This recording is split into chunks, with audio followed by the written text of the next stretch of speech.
They've been building warships in Portsmouth since the time of Henry VIII, but not for much longer.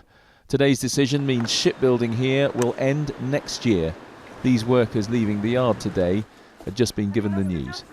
They've told everybody that everything's going up north and all the staff here have just been treated disrespectful and left. The city was built on shipbuilding, ship repair. It's a disgrace, really. It's a sad day for shipbuilding in this town.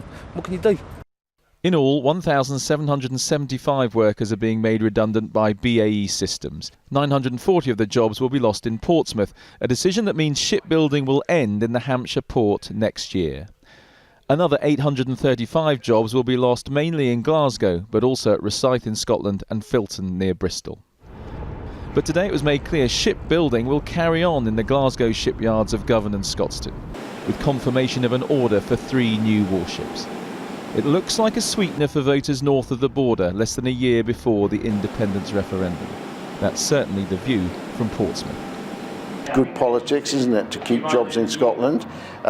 Very sad for us in Portsmouth paying the price for it. And I think the government now owes Portsmouth and South Hampshire a real debt for the way in which, the shabby way in which they've allowed BAE and the Ministry of Defence to treat the city and the population generally. The government insists this is a commercial decision based on the reality that the construction of 2 new aircraft carriers is coming to an end. Today the Prime Minister said there would still be work in the Portsmouth shipyards, but he still couldn't get away from the Scottish question.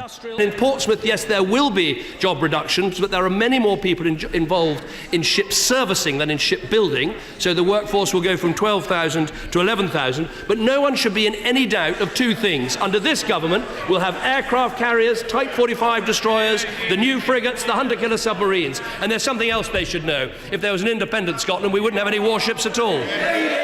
The Royal Navy will remain a huge part of life in Portsmouth. The great ships will still come here to be maintained. They just won't be built here anymore.